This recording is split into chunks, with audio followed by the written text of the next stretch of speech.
Good evening, fight fans. Welcome to another great episode of Headkicks and Haymakers. I'm your boy Bodkins, and of course, with me as always, Mr. Bobby Blunts. And Bobby, man, what a night Saturday was. I texted to you Sunday morning. I put it out on Twitter. Saturday night is exactly why you're a fight fan, why we watch the fights. The whole card was good, but those last three fights, the Ilya Charles, the Pantoja domination, the fight of the year candidate that was Royval versus Joshua Van. I mean, those three fights alone, but the whole card up and down is the reason you watch the fights. And if somebody says, hey, why do you watch the fights? Why are you a fight fan? That's the card you can show them and say, this fucking card is the reason I am a fight fan. This is the reason I waste countless hours watching the Apex, because every now and then some magic like this happens. And, I gassed it up pretty hard. Not really, normally when I do that, I always have a fear like, oh, am I going to overhype it? It's going to be a dud. Never had that feeling going in on Saturday. I mean, the prelims held up fairly good, kept us, entertained the entire time. There wasn't too much, dozing off moments or anything. And, that brutal RoboCop KO taking us right into the main card, just like we said. Really, I may bash TKO a lot, but, this was just pure top work from the UFC. So well done. It was, and we'll start. It's got to start. It starts with Ilya Topuria, who has now entered the number one pound for pound conversation. Is in the UFC's eyes their number one ranking pound for pound? And I said this earlier this week as well. Like, he's number one until if Islam beats, till Islam fights, and if he beats JDM, then they'll probably move Islam there. But right now, Ilya, he called his shot. I mean, it was so funny. Like, I'm watching the fights. It seems like right at the main event, the walkouts, that's like when I'm starting to bog down. I'm getting tired, and I'm like, man, like, do I go get an energy drink? I'm like, or what do I do here? I'm like, I watched the first. I'll wait until after the first round. I said Ilya said he'd knock this guy out in the first round, so I'll wait till the first round. After the first round, and I said, if he doesn't knock him out in the first round, then I got to get another energy drink, or I'm gonna have to do something to keep myself kind of going. And then sure enough, I mean, Ilya Topuria, he called his shot, Bobby, and he sent Charles Oliveira into the promised land. It knocked him out cold, eyes still wide open with the blood kind of flowing down. He was already kind of beat up. He called his shot. We have not seen anybody kind of with this confidence, and I know people are going to say it. And I mean, since Conor McGregor, right, to call his shot the way he does, the confidence. I'm not saying he's going to be Conor McGregor or that he is Conor McGregor. I don't know if we'll ever have like the hype train like Conor was, but I think he's 10 times better fighter than Conor is, or Conor was at this point in time. But man, the UFC needs to put the rocket on this kid, because he's a fucking star. He doesn't even need the rocket pack from him. He could do it on his own. Like, this man is a motherfucking demon. Like, like this simple. When they were doing the announcements, he's standing there. They're introducing Charles Oliveira. Ilya's there, clapping and embracing him. He said to him the day before the weigh-ins, I'm sorry, it has to be you. I didn't want it to be you. I'm sorry. This was not supposed to be you. People were losing their mind because he was. That's a cold-blooded line. That's a cold-blooded line. Like a cold fucking blooded line. Like cold-blooded. It's cold-blooded, but I think why it's so cold-blooded is because it's so authentic. Like, you truly believed in that moment that he wished it did not have to be Charles for him to, do this moment. And like he said, he basically saw it. And I'll definitely break down the fight before we get into all of the quote unquote, how you call it, catching up for not being there, in my opinion. But that's a whole nother thing that we're just going to leave to the side. Like, the way, I mean, the fight was like under 3 minutes. So it's really hard to like break too much away from it. That being said, I've literally watched it more than 10 times already. And you learned a lot about Ilya in that fight, especially like with the size difference and stuff. Like in the very beginning of it, when Charles landed that elbow on him, Ilya didn't necessarily have the reach figured out then. He was, you know, a little bit farther back than he wanted to be. And he adjusted that when he went in for that same kill shot later in the round. And I mean, that right there kind of blows you away. But then when the second Charles got cut, he tried to, you know, put him up against the fence. And Ilya did not, you know, seem to be too worried about that at all. Did not really panic. Was able to, you know, get a reversal and get the top position. In no way did I think he was ever in trouble, you know, with the leg lock submission attempt there. And, you know, he kicked his legs. He had him get back up, and then he just adjusted. And, you know, from there, it's wild because with the amount of times I watch it, you almost forget it's coming. Like there's a small part of you that is like, oh yeah, you know, this is about to be a war, a really good fight. Nah, not at all. The word of the day is effortless, because that is essentially like what he did in that fight. And, you know, I'm not trying to really talk down Charles at all. Last week, I didn't really want to do the whole pounding my chest routine because, you know, I have a lot of respect for Charles. No one wants to see him go out like that. Yeah. But, you know, I told you last Wednesday, I understood the line. Like, yeah, it sounded kind of crazy. But when you look at all of these performances, how you go, hell, he knocked out Max with the gold gloves, which they took away because there were no knockouts. And he knocked out a guy that had never been finished before. So, you know. And he answered the question, does the power translate? The answer to that is yes, it fucking does. And I'm sorry for anyone to be asking that. Like, you need fucking Jesus. Like, how could you not think that power would not translate? I mean, that is just a ludicrous statement. That, you know, I'm glad we got a quick answer to that. Because, yeah, the power sure as hell translates. And like you said with the walkout, like just him walking out. Like, I personally had an adrenaline rush the entire main card, especially with how those last three fights went. I was just locked in. And then you hear the walkout song, and it's, you know, greeted with some boos. And it's like, oh, everyone knows. Like, they're booing him because they know what is about to happen. And yeah, I have no problem if anyone wants to say, you know, he's too cocky, he's arrogant. But there's a difference in being cocky and just believing in your abilities. And yeah, he may do it a little brash and it rubs people the wrong way.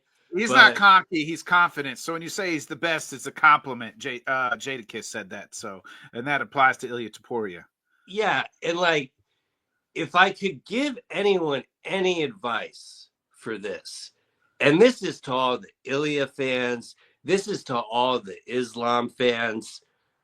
You know, I am a big fan of both. Believe it or not, that is possible. These are individuals. You wouldn't know that by the Twitterverse, by Twitterverse. Their fans are both fan bases colliding. Yeah. And you know, I get it. They want to ride for their guys, but I just implore you all to enjoy what you are watching. And this goes for Islam as well, because we don't know how long these guys are going to be around for. And when they're gone, the sport will truly miss them. So until then, each time they fight, just get the popcorn ready. And yeah, pretty much he did everything he said he was going to. So, you know, I know someone will probably try to, you know, flip it around and throw something back at him. Hey, if that's your game, no shade. But truly blown away. And like, I was surprised at the first round aspect. I always thought Charles was going to get put to sleep. I predicted it to be more in the third. There was really no feeling out from Ilya, but No, the there second wasn't. they touched gloves, they just started swinging. Yeah. And yeah, I can keep rambling on about it forever. So I'll let you pick it up until we. I want to mention the old pound for pound thing, but I'm sure you got plenty to say about the fight as well. Yeah, I will get to the pound per pound because that also gets to Pantoja. It is crazy. I want to ask you this because I've been thinking about this, and I usually sometimes I'll ask you things. I'll text you and just kind of ask you. I saved this kind of question. But let me go back. Islam and Ilya, like their fan bases, it's like, well, they've kind of went through the same resume, and you'll hear Islam people say, Islam's fans saying, well, Ilya's doing it against guys that were older, blah blah blah, this and that. But to me, it's all the same, I guess, almost the same resume. And I think they're both great fighters. I told you this, you can put the four guys, and we'll get to the pound for pound up. But let me ask you this: what's more impressive? Because people are raving about Ilya's these last three fights, the Alex knockout, the Max knockout, the Charles knockout. Is that more impressive? And I know it's impressive because they're all knockouts. But to me, Charles had a maybe a more impressive run or just as good of a run when he beat Tony Ferguson, Mike Chandler, Dustin Poirier, and Justin Gaethje. Like that four fight, it finished all of those guys outside of, he didn't finish Tony, but he pretty much blanked them. What to me, what's more impressive? Like, because I almost think that the all four of those fights are almost just as impressive, if not more impressive than Ilya's little run here. Again, all respect in the world to Charles, but I think those three performances by Ilya are the greatest three wins that you can have.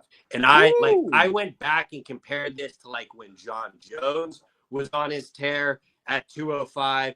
And for me, it's just really how it's getting done, Like I get with Volk, a lot of people could say he dropped the first round. He leaves the rounds very close to where if it ever does go to decision, it will kind of make you wonder how he'll deal with that. But like with the Volk fight, he was just trying to, maintain that distance till he got him on the back of the cage. Max was having a lot of success until he didn't. And, the Charles fight it went the way it went. But the reason I just find it so impressive is like Volk was, yes, he was coming off the KO to Islam, but he was still considered very high in the pound for pound. And for him to be able to do that and then do it against Max, who at the time, the only one who really ever had success was Volk. So he finished Volk, Max, and then he just made the quickest work of Charles Oliveira. And I'll absolutely hear all the arguments for, they're a little older in the tooth, and this is absolutely what could happen. But I was telling people when he knocked out Volk, he would have knocked out Volk with or without Islam head kicking him. Like, I hope we can all acknowledge that now, that was nothing more than his power. Then, I know a lot of the Islam fans will be like, oh, he's just taking his sloppy seconds and stuff. Very strange analogy, but still, I get it. And, he got Charles out of there quicker than Islam did. Yeah, but like to me, if we bring up like Islam's performance against Oliveira, though it was not an insane flash knockout, that was almost more of an oh shit moment.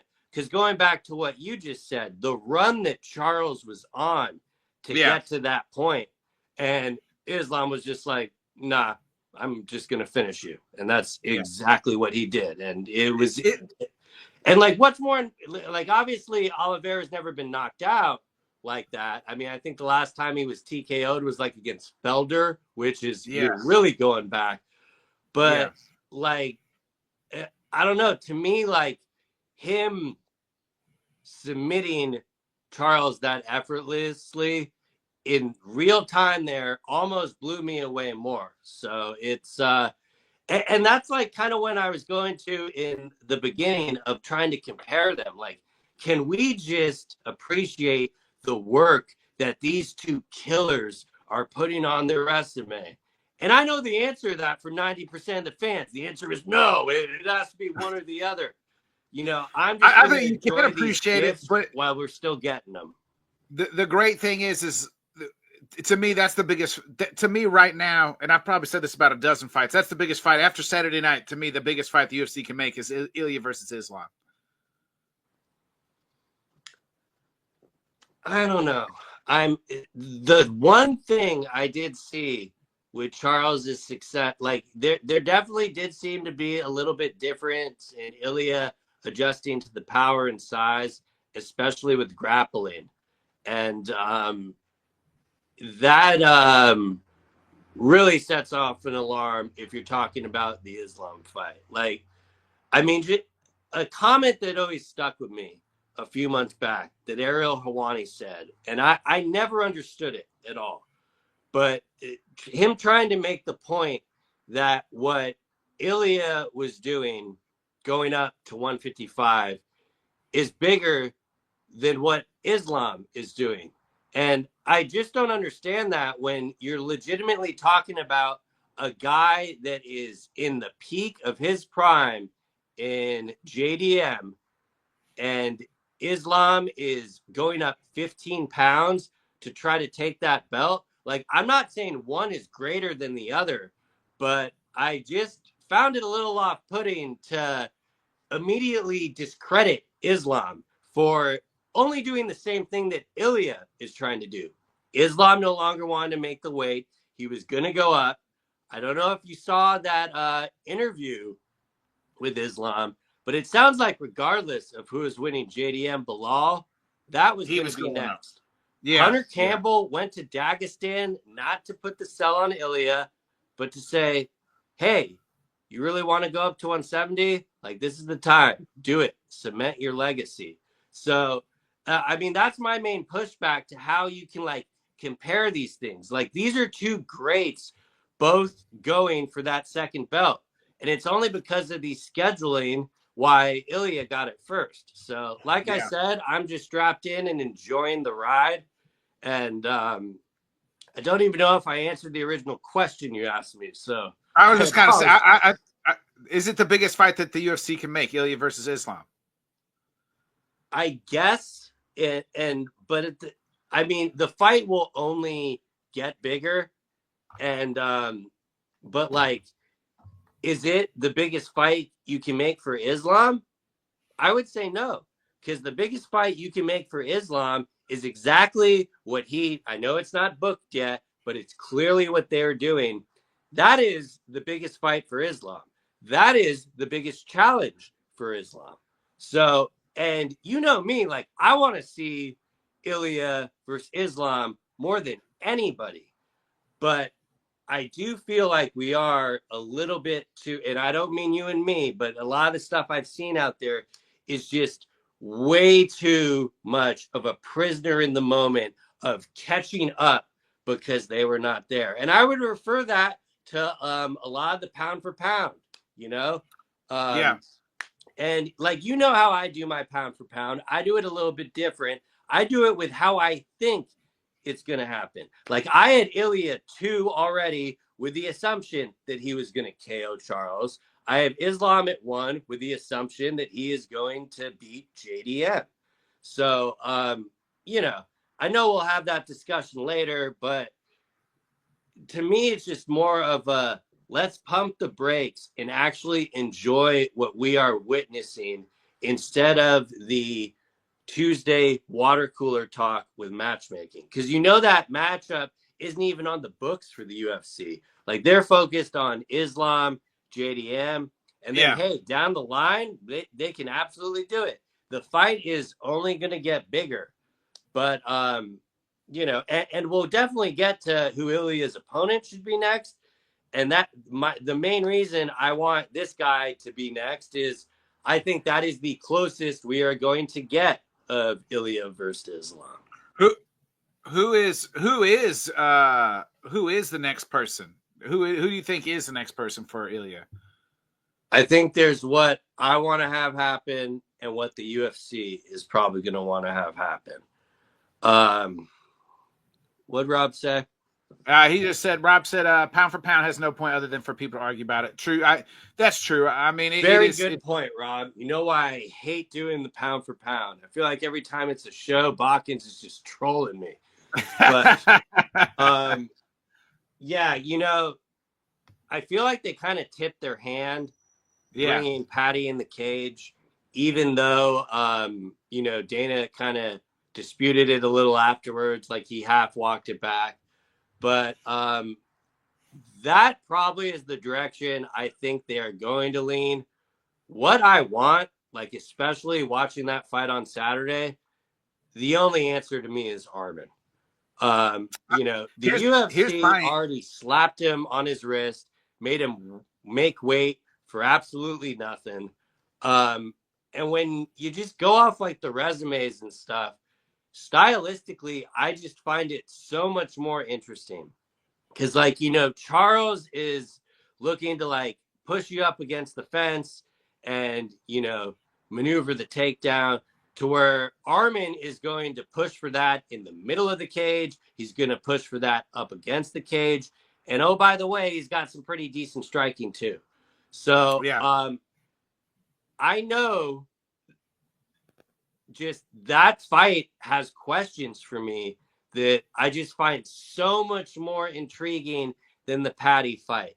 Like, yeah, for sound bites and the press conferences, that would probably be a lot bit more entertaining to the fans. But at the same time, like, it reminds me of O'Malley and Cheeto. Like, Cheeto really didn't deserve it, but the foil was there. And that's to me the Patty. Like, if they go Patty, like, and I was gonna say, full disclosure, like, I absolutely give Patty much more of a chance after seeing how much bigger and better he looked against Michael Chandler.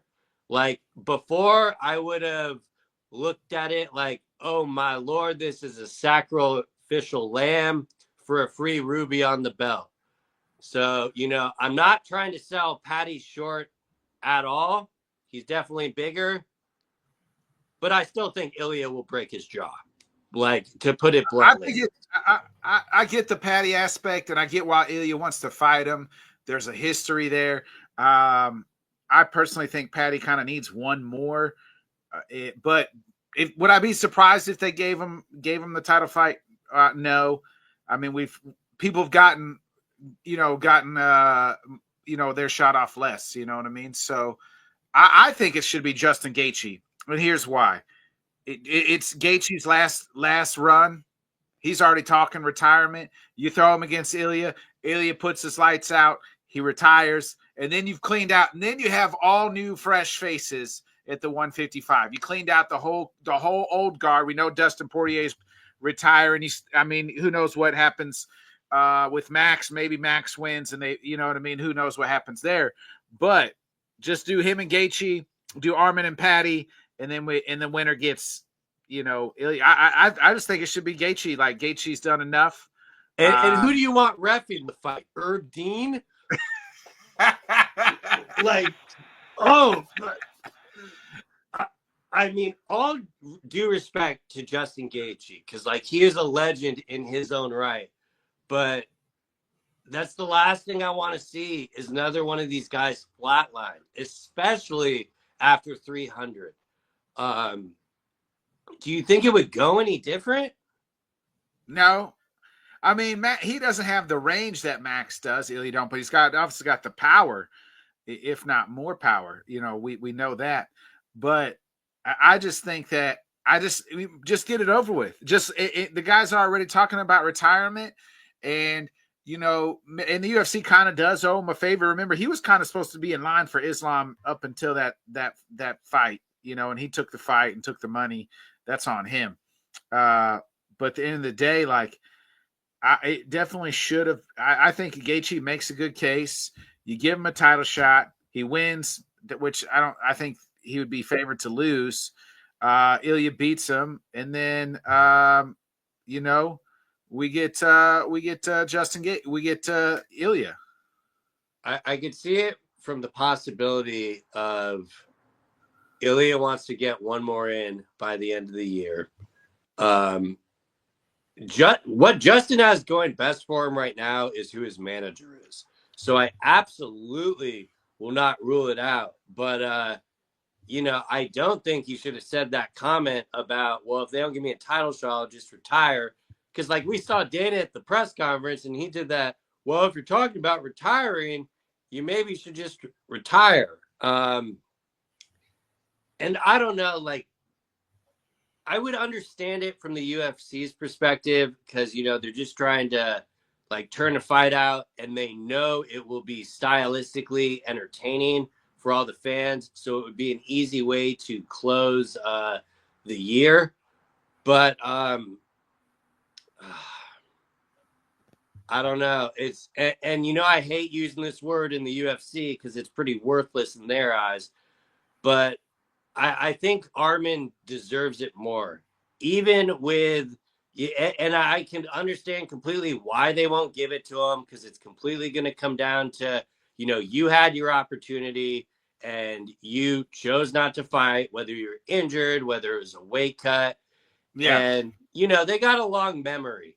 And I would kind of feel like if it was Gaethje, they probably would just pivot the Patty route. Like, if you're not going to go Armin, you know. Patty's 10, though, in the rankings. Yeah, but, I mean, you know those bullshit rankings. They'll make him 5 by the time he steps in the cage. So, it's, but, yeah, So Rob says, nah, busting main events and ducking Gamrot, no way for Armin. I kind of agree with him. And, like, so going off what Rob said there, I really didn't understand why he turned down Gamrot. Like, he said pretty much the main reason was they train in the same gym, and it was kind of a hassle to train for that fight, and he didn't want to do it. But at the same time, like, the UFC is giving you an opportunity to get an L back. And stylistically, I love that fight for Armin. If Armin is not fighting for the belt next, you know, I think that would be kind of the best route for them to go. And, you know, Armin said himself, well, if they're mad at me, why would they be giving me fights? They did try to give you a rematch in Abu Dhabi. So if I were to play devil's advocate, I would say they are still kind of ticked at you. But yeah. Hold on, Bobby, hold that thought. We making his triumphant return here. The man who it's been gone for a month or so. You know, he had to get the taste out of his mouth from saying that Joaquin Buckley was number 10 pound for pound. Give it up, finally making his triumphant return. Your boy K Witt back in the I thought house. it was Michael Chandler. What up, Witt? Guys, first of all, man, let me tell y'all something. I miss the homies so much. It's crazy to see that where the show's gone. I'm sharing it. I'm watching it.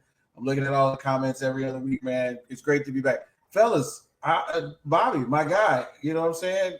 We've got so much to talk about. Bikins, you know what I'm saying? Still on his weight loss and you know, health journey. I watch him every day. Go to the gym. I envy him because I don't have that much time to go to a gym. But hey, look, you know what I'm saying, guys? UFC is going on. So what are we talking about right now?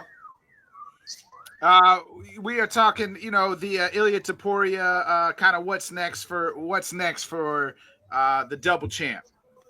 Man, first of all, this is another one. This was another, I don't want to say shocking moment, but this is another, we could have told ourselves this months ago. I saw something in his eyes. You know what I mean? I saw it in the press release. We saw it the night before.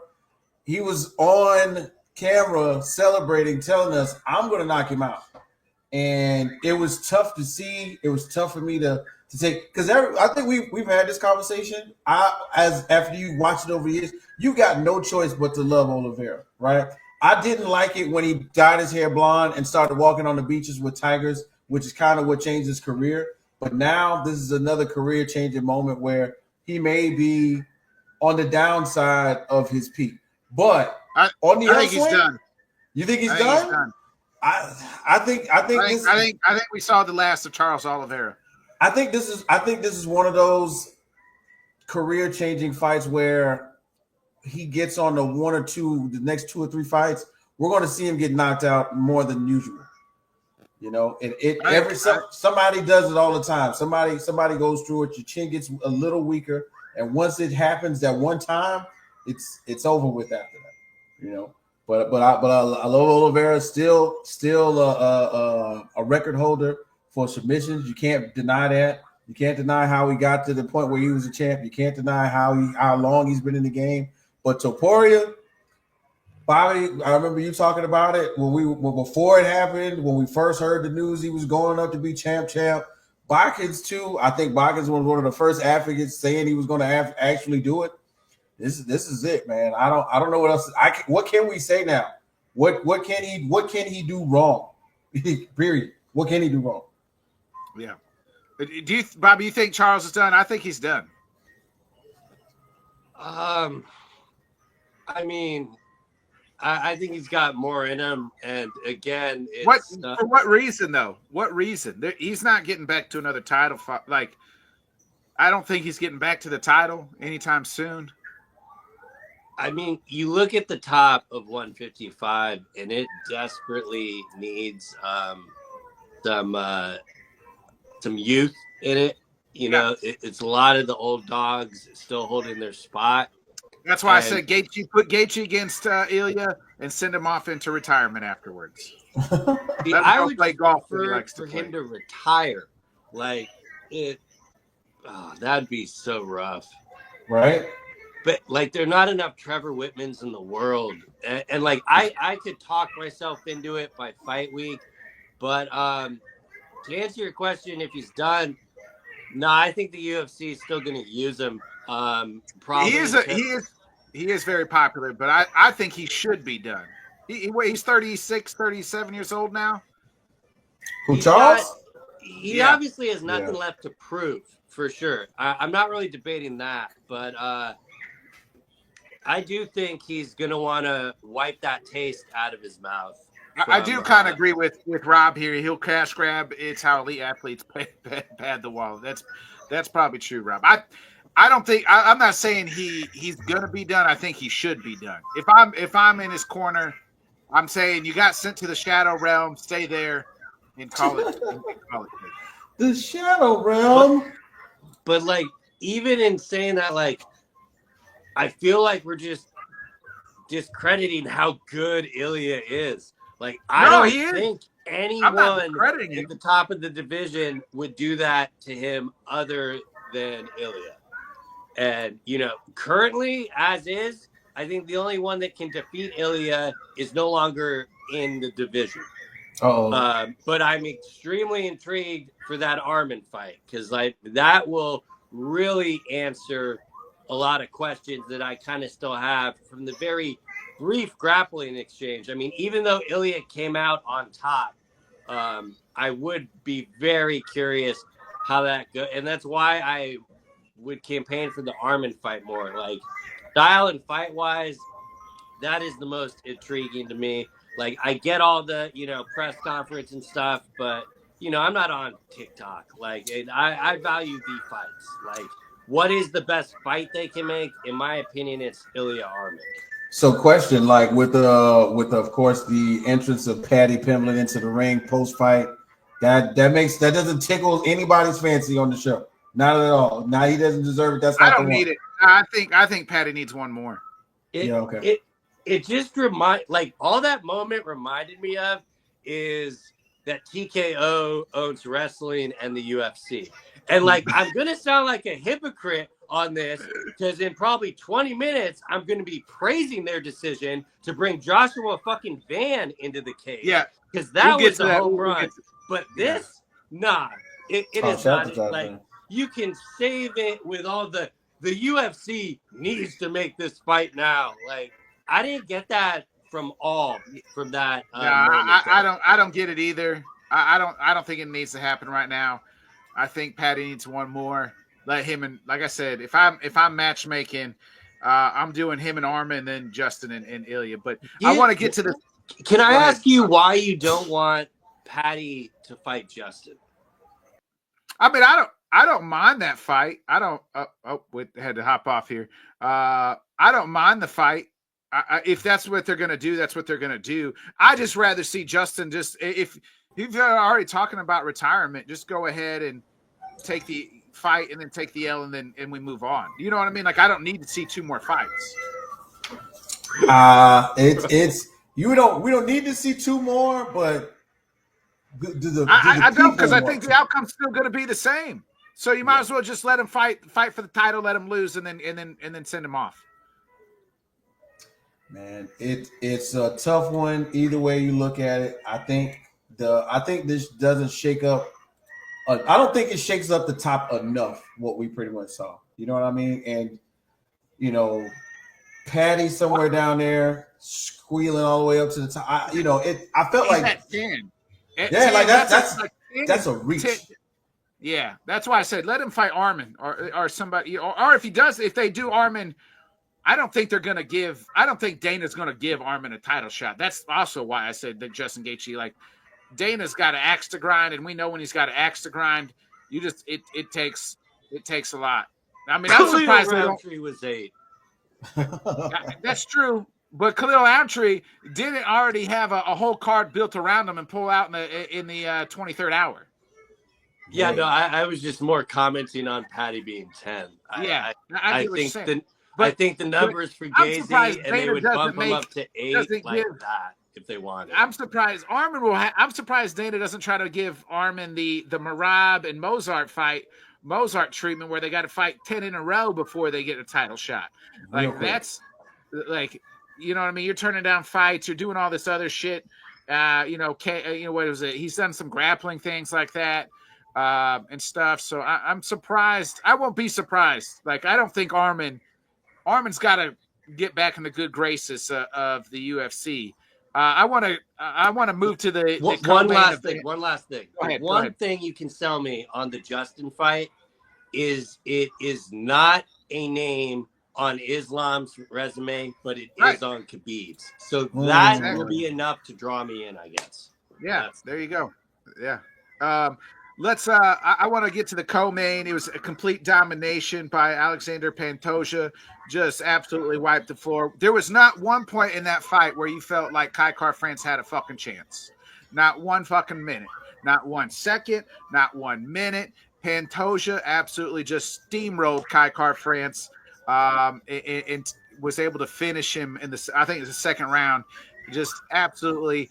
But this is what I want to turn to about Pantoja. It kind of goes into the pound for pound. I said this on Sunday. The next day I said you could put, to me, Ilya, Islam, Merab, Pantoja, rank them 1 through 4. I don't care. Those are the best 4 fighters to me. And UFC's got Pantoja at 5, DDP at 4. Now, if DDP in a couple months here, if he goes in and beats Hamza, hell, he might be number 1 pound for pound at that fucking point in time. So, but right now, I feel like those are the 4, and Pantoja's still he says he's getting disrespected. And by God, Bobby, that's your guy, so I'm going to let you talk about your guy first. I mean, I don't even know like what to say. He was dealing with staff in that camp too, and normally that like takes a level out of someone. And I mean, you said it best. That was not even competitive. Like he made him look like an amateur, like literally. And I'm not trying to disrespect France at all, but like legitimately, though it was not done in the same time, he looked like a fish out of water, equally as lost as Cyril Gahn grappling. It was and like when Pantoja was pressuring him and throwing those leg kicks to practically trip him, and then he almost like took the second round off a little, but then when the third round came, he just knew, I'm getting this position and I'm submitting him. And I mean, afterwards, like after he submitted him, he just like, threw Kai off his body and just like hopped up. And it was like, can we put some respect on this guy's name? And apparently fucking not, because the UFC still has him at 5. And, this is why I like going and doing my pound for pounds with what I think was going to happen. Where did I have that man? Numero tres. And that is like, I will flip-flop back and forth with 2 and 3, but he absolutely was. I mean, Alex Pereira was above him in the pound-for-pound rankings going into this fight. That is just ludicrous. I'm sorry. Like, I don't care that the man won 2 titles. He could not get off the fence against Ankalaev, and you're going to tell me that he is ahead of Pantoja in the pound-for-pound rankings? Get the fuck out of here. Like, I am so happy that finally, that is justified, and at least he's higher, and he absolutely looked like the part of, I'm being disrespected, I'm going to get some respect put on my name. And he absolutely did it. That was the lightest work I have ever seen from Pantoja when it comes to a title performance. Yeah, I mean, he's getting better and better with. In fact, right now, you could easily say he's the second greatest flyweight of all time, and outside of Mighty Mouse, like outside of Demetrius Johnson, he is record wise the record I think he's beat him in most records actually, or tied with him, other than the title defenses, and that's going to take. He's got 4. DJ I think had 7. So like that's going to take a little. He's still got some more work to do there, but Pantoja seems like he's going to stick around. Says, hey, I do want to break that record. I do want to clean out. Like, I'm not going to move up anytime soon. I'm going to stick around here. I'm going to clean out this division, and we'll talk about his next opponent here after a bit. But your thoughts on just the absolute domination that was on Saturday night by Alexander Pantoja? Bro, it's crazy because I really gave Kai France more of a chance, especially as the fight started. But we saw immediately that clinch game changes a lot of minds. I don't know what it is about Pantoja, but when he gets his hands on you, and it wasn't necessarily even on the ground, it was just the stand up, the little bit of time around the fence, the legs. It was a lot where I felt like you could see Kai France begin to lose steam, and it was so early. I felt like it was like mid-second round. You could just see it just taking a toll on him, like, okay, he went for a fucking takedown. He went for his own takedown, and like that's when you knew, like, what are you doing? Yeah, like that. You want to try that right now? This is what, and I could tell, like, the old adage, Mike Tyson says everybody's got a plan until you get hit in the face. Kai France got hit in the face by Pantoja. This was not an occasion in which he had a whole stance for what was being thrown at him. The onslaught was too great. And then, of course, we saw it on the ground. I give Kai France a lot of credit, though.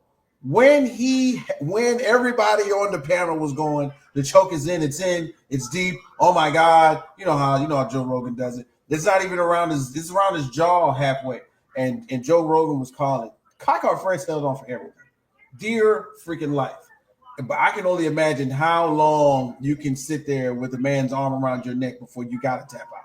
Or, the joke is, everybody would say, hey, if you're in Dagestan, they paid to see you fight, so go to sleep, and he did. He had to give it up. But just like you mentioned, we're talking about the greats now. We're talking about Mighty Mouse.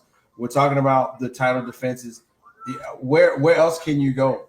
You know, he's going to clean out this division. Uncle Dana's going to have to go find somebody in PFL He already or in did. China. They went to Japan. Remember, Asakura, his last defense. Like, that didn't work out very well. Gone out and tried to go get somebody. That did not work very well. We got to find somebody else for Pantoja.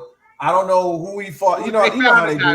They found a guy. We'll get ready to talk about him here in a minute. I was about to say, I like that. Or you know, there's always somebody he fought in Brazil that he lost to, and they're waiting to bring him up right now. This is about that time. Other than Go that, ahead, big Bobby. I shout see out you to biting at the. Kai Car France probably had the best camp of his life. Best camp, legitimately, and Pantoja just ragdolled it. Like there was never a chance that anything was going to be a possibility. Mm-mm. So, and like you said it right there, he wants to stay in his division and keep fighting. And it drives me nuts that like the metric for the pound for pound is, well, they have to go up to a different division. Like, fuck all that. Like, he literally is going to stay there and keep answering every challenge that he has. Like, even if it's the same people 2 times. Yeah, he's lapping people. Yeah. And he's getting better. That's the thing. Like, that's the thing to me. Like, when he first won the title from Moreno, like, that was a close fight. It was a fight that some people thought he lost. Then he fought Roy Vall. The Roy Vall fight was close. Like, that was a close fight. It's like he's getting better and better each time out, and he's like keeps improving. It's ridiculous. I actually have to apologize to him. I was one of the ones that probably didn't have him as high in the rankings, in my own personal rankings, as I should have. That's on me. Like Alexander Pantoja, if you ever tune into Headkicks and Haymakers, your boy Bodkins is sorry for the disrespect of not putting you higher than what you should have been and not giving it to you. Maybe it's because you are the flyweight and whatnot, but that means a lot. I'll accept his apology for you. Good on you. Thanks, Bobby. But you know, he is, and it's just like he absolutely just dominated Kai Car France from like and finished, and you're just like, man, he just made such easy work of him. It was ridiculous. Let's get into the fight of the year, fight of the night, fight of the whatever you want to call it. Hold on real quick. Rob, you're right. He's on the road to undeniable, and people gonna love him a little too late, like DJ. I think you're probably right. I mean, people give him the respect after he's long gone. But let's get into possibly his next opponent, which should be in these guys, Brandon Royval and Joshua Van. If you're gonna tell your friend, hey, you want to watch a fight for 3 fucking rounds, these guys absolutely put on a fucking clinic. I mean, the output by Royval and the output by Van, that was fight of the year, fight of the whatever you want to call it. That was one hell of a fight. You knew after the end of that round, those boys, give them the bonuses, both of them, because Jesus, that was good. Bobby, you're a big Josh Van fan. I told you on Saturday, I said, I said, this is like your older son, Pantoja, going up against your youngest son, Van, 23 years old. Kudos to Joshua Van. Like, I mean, at the beginning of June, he was not ranked. Fought twice in that month, and then here we are, July 1st or 2nd, whatever, and he is the number 1 contender for the flyweight. This is why, Armin, everybody, jump at the opportunity when you can get it. Jump at the opportunity and say yes when you have an opportunity. He jumped at the opportunity. He took a fight on a 3-week notice after just fighting on the last pay-per-view, turn around and coming back, and he put on a hell of a performance, and he won, and now he's getting a title fight at 23 years old. I love it. Bobby, I'm going to go to you because these are your two. Now we have to see your favorite fighter, Pantoja, and now your new favorite fighter, Joshua Van. I mean, I don't even know how to really put it into words what we saw on Saturday. It was guts, glory, everything that you could imagine. like with Joshua Vance specifically, the question going into it is, was the activity going to catch up to him? Like this might be, a step too far of a move up for him. I mean, we've seen what Royval has done to every top contender that they've tried to use his name to leapfrog him. Royval always comes out on top, but like he had absolutely no nerves. He wasn't shadow boxing or anything when they were, doing the intros. He was just, throwing his signs, looked calm and composed, and he looked like he was ready to put on a championship performance. And, if I had one complaint, it's that the fight was only 3 rounds. But we legitimately got 5 rounds of damage in 3 rounds for that fight. We got 5 rounds of output. Yeah. The adjustments that Van was making in fight, like in the middle of the rounds, were just spectacular. Like Royval, it was clear he was going to try to hit him with just output and throw more. And Van was in all 3 rounds. I had him landing way more damage, even if he did not have as much output. Him countering in the beginning of the first round, it was the second I saw that, I was just like, yeah, let's just enjoy this, because it just delivered on all fronts. Like, every time he took damage, he gave more back. And like Royval is even known for every time he gets hit, he tries to put more out. And Van was taking advantage of that and hitting him with the counters. If you were going to give any round to Royval, it probably would have been round 2, because he had like 20 more strikes than Van in that one. But Van just landed the much more significant, damaging strikes, left a lot more damage looking on the face.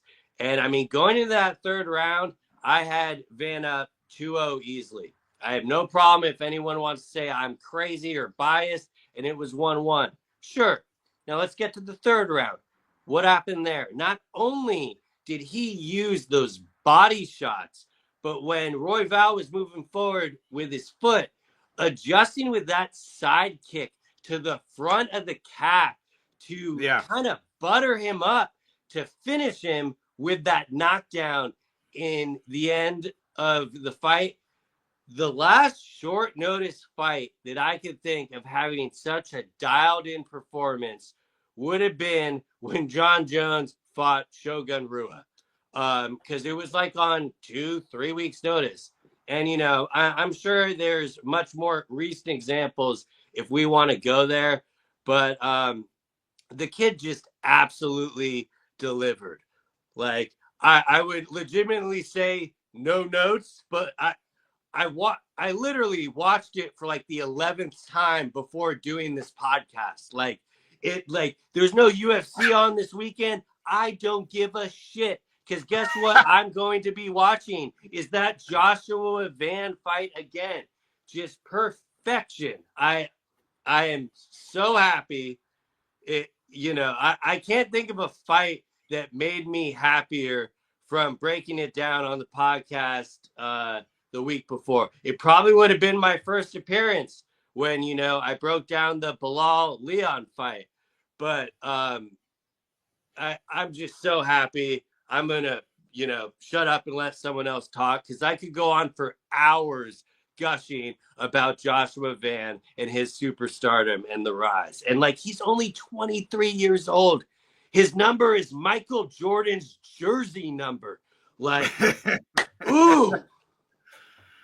Yeah. I mean, and kudos to Pantoja, literally saying, "Wait, like, this is going to be my toughest challenge." When I was 23 years old, I was bagging groceries. This guy's 23 years old and he's in a title fight. Like, that's how good he is. And to take the fight on 3 weeks' notice is insane. We we sat here last week, and me and Bobby actually both picked against. We both picked Raw Dog. No. I picked Joshua Van. I thought you picked. I thought you picked Raw Dog. No. I literally said that. Hey, whether this is vibes or not, it is Joshua Van all the way. Somebody check the tape. Check the tape. I would have said, "Oh, you run that tape back." I promise you, that is what I said. Like, legitimately, I would have said, "Hey, if you want to put your money on the fight, maybe Raw Dog is the right thing." But I picked Raw Dog. I picked Raw Dog. In fact, he was my dog on the card. But man, there was a lot of questions going into it. I mean, so many questions.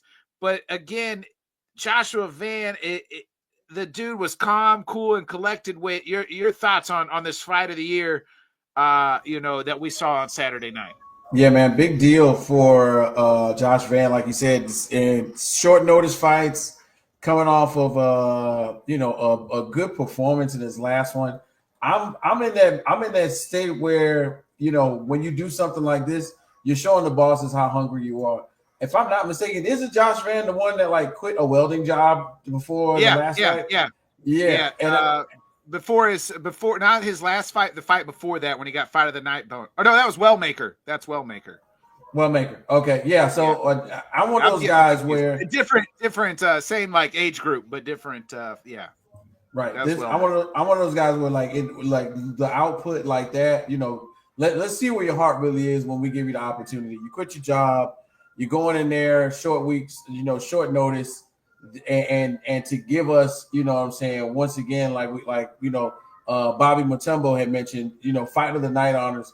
He earned it. That second round, bro, just like Bobby said, that second round I felt was where, every fight has critical stages. Sometimes you get to the critical stages really early. You see guys put on their best performances or take the most damage in that first round. Second round, when it comes to Roy Vol having the opportunity to show us something different, I felt like Van could have flaked. He could have wilted, but he came back in the third. He made the decision.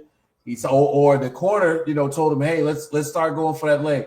Let's start making sure that he's aware that his lower body is in on this fight too. And sometimes it's just, and we watched a ton of fights. It's normally one thing by that second or third round that throws the fighter that loses off. And I felt like just like Bobby said, those leg kicks was set the alarm off in his head. And now you're aware. Now you're worried about the feints, and then boom, you get caught. You get caught really bad in a horrible position, and Van took advantage of it. The judges saw it. We all saw it, but it was in just enough time for us to say, man, this kid is not playing. You know what I mean? This is the opportunity he was waiting on. He took it. He shined. And one of the biggest stages UFC is going to have to offer because it's International Fight Week. Come on, bro. What do you want to do? Fight in front of Turkey Al-Sheikh in Saudi Arabia? This was the next best thing, and he took advantage of it. So, yeah, look, if you look at the rankings, bro, that's 11 spots. I've never seen an 11 on a UFC ranking in my life. At the beginning of the month, he wasn't ranked at all. Yeah, I know because I was paying attention, but I was I looked at it, I was 11 spots, bro. Yeah, okay, 2 weeks. Not 2 weeks, but two events will get you that type of lure. And just like you guys said, Pantoja was back-to-back pay-per-views. Back-to-back pay-per-views, bro. Yeah. Pantoja said he was doing something different at 23. Van, with this type of, I don't want to call it meteoric rise. I don't want to call it a push like it's wrestling because he earned it. You know what I mean? Obviously. But when you're getting that chance, even if he takes a loss to Pantoja, who is technically second best of all time, he's going to stay top 5. Yeah, this is it. Yeah, he's there. I mean, his last loss, shout out my guy Charles Johnson. That's who he lost to. That was his last loss. Van's always active. Shout out to our guy Kevin Holland Oates too. I believe he's got a futures bet. He says he always puts on for Josh Van to win the fight for the title or win the title. And shit, that could happen. He's getting close to it right now, baby. Yeah, Bobby, didn't he? I believe that he said that in the Discord, right? At one point. Really? I must have been gushing over Joshua Van too much to read it. That's an amazing bet. This was a while ago, even before like Van, before this fight. I don't know if Kevin's still watching or not, but I'm pretty sure I remember him saying something. I can't remember if it was win the title or fight for the title, but he's like, I've been putting money on Van for a title futures bet. Yeah, I mean, on Monday night, seeing him ranked at 1 was like better than taking 5 hits of ecstasy. Like the amount of happiness I had when I'm like, oh, we're really here. Like, it's just kudos. I've had some really good Josh ecstasy Van. one time. I don't know, man. And like, he's just going to keep getting better because he's so young. Like, Yeah. And like flyweight is it's the division they were talking about scrapping, but like anyone ranked in flyweight is a problem. And for him to go 11-1, I don't think we're ever going to see anyone jump 10 spots naturally, without the UFC doing some, fugazi matchmaking. But like, bravo. Yeah, I mean, and he took full advantage of his opportunities, and that's the thing. They got the opportunity and took advantage of it. And kudos to Royval. Like Royval was the perfect, matchup, like what he was doing, and then for him to take that fight on 3 weeks' notice as well. And man, that was I mean, we kind of texted back and forth in the group. Like that's kind of fight of the year. I think Hughes and Nurmagomedov is like right there. There was one more fight that was kind of close to it, but man, that's a fight we're going to remember, for the rest of the year and then some. So, and if you're a fighter, if you're an unranked fighter or you're bottom in the rankings, like, the opportunities for these things where you can jump in on short notice. Now it's not easier. So I would say most of the time when a guy jumps in, right, he usually loses. When a guy usually jumps in on short notice, he's usually the loser. And we always just give him tip the cap to him, say, hey man, that, kind of thanks for coming, but you lost, but maybe because he had just fought and was in the kind of still fight campish, he wasn't just kind of getting rolling off the couch really. Kind of helped him, and maybe the fact that he's also 23 years old, it says a lot too. But people were worried about the activity. They were worried about the weight cut. He just said, nah, fuck all that. Yeah, make weight. And then the activity. He needed the activity. And the activity was, just so much fun and great. And shout out to Dana for paying Royval his show win, because absolutely deserved it. Yeah.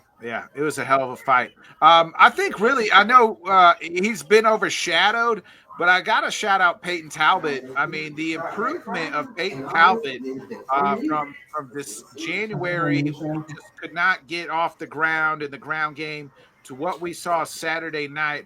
Hey, there's the little guy. The circle of life. That looks like a Joshua fan if I've ever seen one.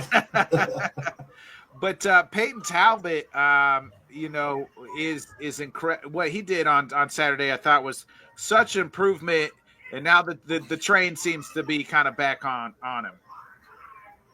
Yeah, Rob, we did talk a little bit pound for pound with the Pantoja kind of talk, so we did talk a little bit about that. But Bobby, your kind of thoughts on the Peyton Talbot's such great improvement, I thought, on Saturday. Most improvement, Yeah, I mean, to me, that was another highlight of the card for sure, and a great one to open it with. Completely got that one wrong. Like, I did not think there was going to be enough time for him to make those improvements. I do think Lima kind of hung on the wrestling a little too much, because he was having, somewhat success in the striking exchanges, but he was probably just going off that last fight thinking this was the best way to victory. But you could tell, like, Peyton has been in there the entire time working on that, and, made those adjustments. And definitely gives me a lot of hope for Joaquin Buckley as well, who, seemed to be in that very similar state of just not being able to get back up and accepting the position.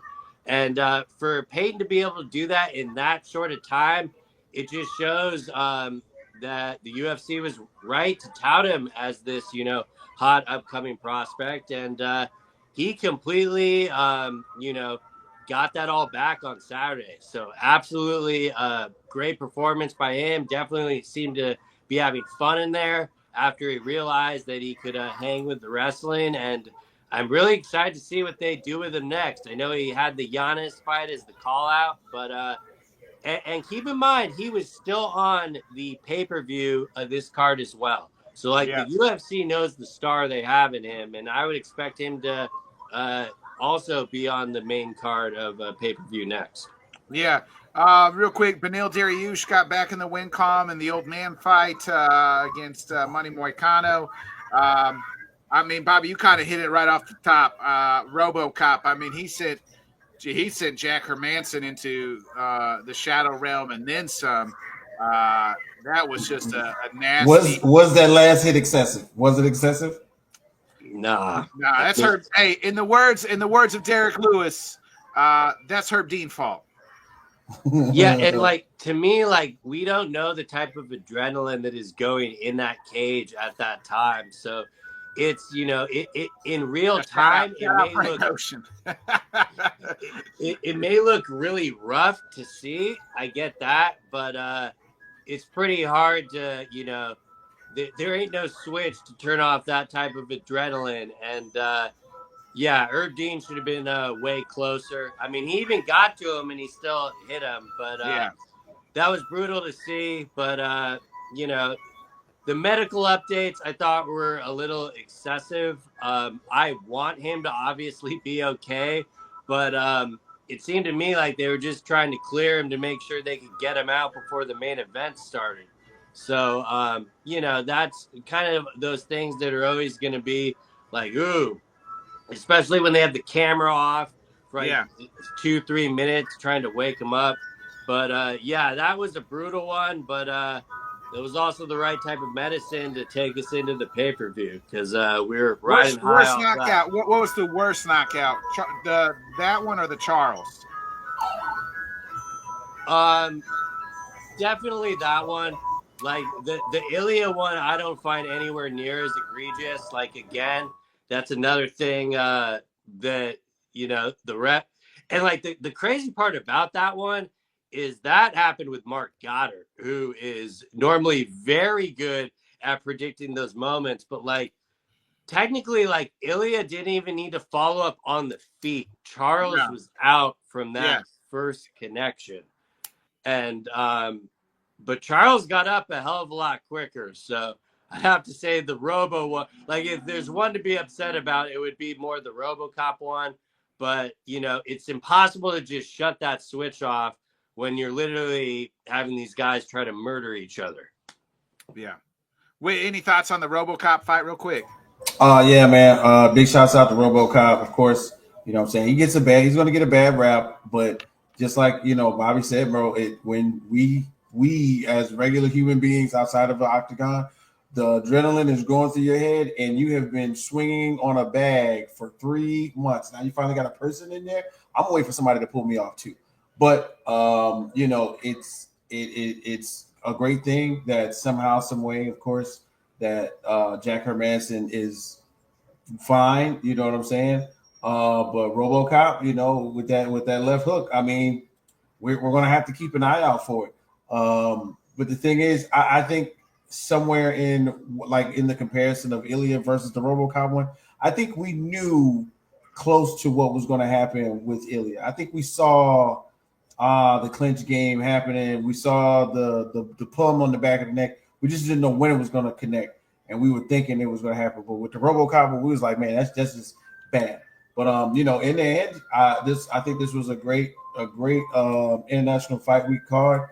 Lots of stuff been going on recently, of course, and I'm excited to check out what's going on in the next couple of weeks, man. Yeah, I wanted to real quick. We didn't mention. I love the fact that they brought Josh Van in. First Van fights, then turns around, comes to sit in cage side, and they bring him in after the Pantoja fight. Absolutely love that face off. We kind of shit on the Patty face off. We didn't need that. But enjoyed the I enjoyed the Van and Pantoja interaction. I enjoyed that. That's what we needed. I like to have those like in ring, in octagon, one-on-one face-offs. Especially because he asked for it in the post-fight speech. Yeah. Like, good on the UFC to follow that one up. Yeah. Real quick too, I want to shout out Terrence McKinney. I mean, this guy. I mean, it doesn't matter. He's never getting out of the first round. It's kill or be killed all the time with McKinney. I'd like to see Terrence kind of fight a guy with a number ranked to him. He's kind of always fought in these like lower level fighters. I'd like to see him kind of get a jump. Him and Drew Dober, I feel like have already fought, but I feel like that's kind of where he's circling at. But I know Dober's not ranked, but it's kind of like that. If the rankings were like to 20, he would be ranked 16 or 17. So a little birdie told me it's BSD in Paris, so we'll see how accurate that is. But that one could be some fireworks for sure. Yeah, I was surprised too. I was just looking at the middleweight rankings. I thought Jack Hermanson was ranked. I guess he's not, and then or wasn't, and then I thought he was on Saturday, but I thought maybe RoboCop would get in there, but he's not ranked either. So he hasn't fought in a cool minute, so that might be why maybe he fell out too. Yeah. Shout out to Tracy Cortez.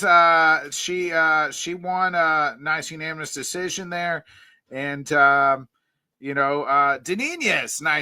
nice win for the heavyweights. So he's only about 2 fights away from fighting Tom Aspinall. So other than that, Whit, you got anything you else want to add before we get up out of here? Yeah, big shouts to everybody who's always watching Headkicks and Haymakers and supporting, always sharing, always commenting, always putting up, the videos, man. We really appreciate you. I get it, Rob. Shout out to Rob, J-Spec, always having the space open for guys to have conversations, and the Discord, and of course, listen, this is going to be a really, really great time. Boxing has been happening.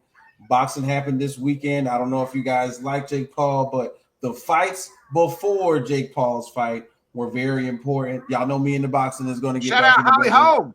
Yeah, shout out Holly Holmes. You know what I'm saying? She might not be the best in one, but she still got them hands. All right, she still got them hands. But definitely, boxing is making its way back into the main frame of the show as I start, weaning myself back in to hanging with you guys on Wednesdays. Of course, we've been getting bits and pieces of Canelo and Crawford. Oh my God, it's actually happening, and it's about a month and a half away. I can't wait to talk some more to you guys about that. But yeah, man, I'm excited to come back. This is week 1. You know what I'm saying? We're doing a little training camp, so we just knocking off the rust. We got to put the pads on in about a week or so. We're going, do some full contact MMA discussions while I get myself ready for the regular season, man. But thanks for you guys for holding it down for me and letting me come back. How cooked did Wilder look on Friday? Oh, bro, but the point is, even as cooked as he may have looked, he still won, which is great for him. And the idea is, this training, this cycle of trainers that he's been using is really wearing thin. He's either just going in there to work out and he's not listening, or he's just going in there to knock somebody out. Because it looked like the skill he had in the last 2 fights left his body. You know what I'm saying? But did he look good? Yes. Let's put it like that. Did he look like the old Wilder? Indeed. But somewhere in there, the defense, the head movement, the leg movement, the objectivity in which you don't want to stand here and possibly get knocked out by your opponent. Yeah, he's not picking that up right now, man. But I think somewhere in there, there's maybe another fight for Joshua. I mean, not Anthony Joshua, but Deontay Wilder. But the big thing is, a lot of the guys that he would have made big money with have taken L's. Big Bang Zhang took an L. Anthony Joshua taking L's. You know what I'm saying? Of course, with the Gypsy King, we don't even got to worry about him. He's never coming back. It's a lot of people he could have made money with, or have taken some really large L's on these Turkey Al Sheikh fight cards. So, if he goes back to the drawing board, there's guys like Big Baby, there's guys like Dooku from Senegal, but it's hard for someone who was a champ to just take on anybody and think he's going to make some noise. So we have to see, but there are going to be cash grabs. There are going to be undercards for him to fight on, and people still want to see quality knockouts, and they'll either call not Anthony Johnson, but Deontay Wilder for it, or to see it happen to him.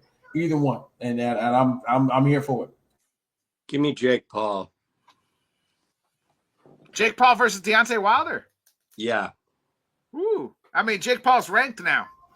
Jake is stepping into the realm of some people are going to start paying him attention, and whenever the powers that be give him a phone call and they are like, "Hey, I'm awake. I'm in Saudi Arabia." He's going to have to answer that phone. And trust me, it's not very far away from the rumblings after this past weekend. It's not going to happen anytime soon because Turkey Al-Sheikh's calendar is full. But that phone is going to ring one day, and it's going to be Turkey's people, and he's going to say, "I got somebody. What you going to do?" And they're going to put the two together, just like a Golden Boy card or a money team card, where there's the two cards put together like they did last year with the Matchroom and with the Matchroom. They're going to do something. They're going to find a way to do something similar. Although Jake Paul does not have a slew of fighters, they're going to find a way to put on a production that kind of way, shut down Netflix again, and it's going to have Turkey Al-Sheikh's name on it. Promise you. Especially if they're going to look at this, they're going to do Canelo and Crawford. What? Just wait. They're going to find a way to get them two together because money talks and bullshit walks them out. So Rob says Jake fights Badu Jack, then next, then Canelo. Badu Jack will give him a really tough test because Badu Jack pretty much goes through everybody. Really gives really hard times, but Canelo after Crawford, I don't see Canelo doing anything after Crawford. I'll be honest with you. If he beats Crawford, he'll have the bag, and then they'll be nothing. He'll have the bag and then some. If you thought we saw the worst when Floyd got that money, we never seen anything. We're not going to see anything like what we're going to see when Canelo Alvarez gets to manage Mexican boxers and put on events. I promise you. All right, Bobby, you got any last thoughts before we get up out of here? I love Ilya, but Islam is still pound for pound number one. All right, simple. I mean, all the Islam fans. I said this at the top show, and I'll reiterate it again before we get out of here. All the Islam fans who are up in arms. Oh my God, Ilya's number one. Oh, why? How could this be? I mean, well, he just fought. I mean, it's just short-term memory. Once Islam fights, and if he beats JDM, which some people think he will, he'll be number one again. You know what I mean? And then we'll just have to argue back forth and forth until they finally make the fight that we all want to see, and that's Ilya versus Islam at 155, hopefully. So we're never getting that fight either. But yeah, you know what, Bobby? Can't you be positive? You know what I mean? It's 4th of July. It's almost America's birthday. Hey, I was literally positive America for 1 hour and 17 minutes. Like I was raving with positivity. So just a little negativity. All right. Hopefully, everybody, we enjoyed the fireworks from UFC 317. I noticed, like, on all my posts when I was talking about, I kept saying 314, but I would put in the description 317. But when the words coming out said 314 out of my mouth, I noticed that later on. But 317, we enjoyed all of it. Great. You know what? For what it's worth, I mean, I kind of pooped on the International Fight Week. I said I didn't feel like International Fight Week, but I got it fucking delivered. So shame on me. What an incredible, again, that's the reason we watch the fights. We enjoyed the fireworks. Hopefully you enjoy the fireworks this weekend for 4th of July. For Whit, Bobby, myself, we wish you guys, everybody here at Headkicks Haymakers, we appreciate you all. Enjoy your 4th of July. Come back with all 10 fingers, 10 toes. If you're already missing some, well, hopefully you come back with all the same that you already had.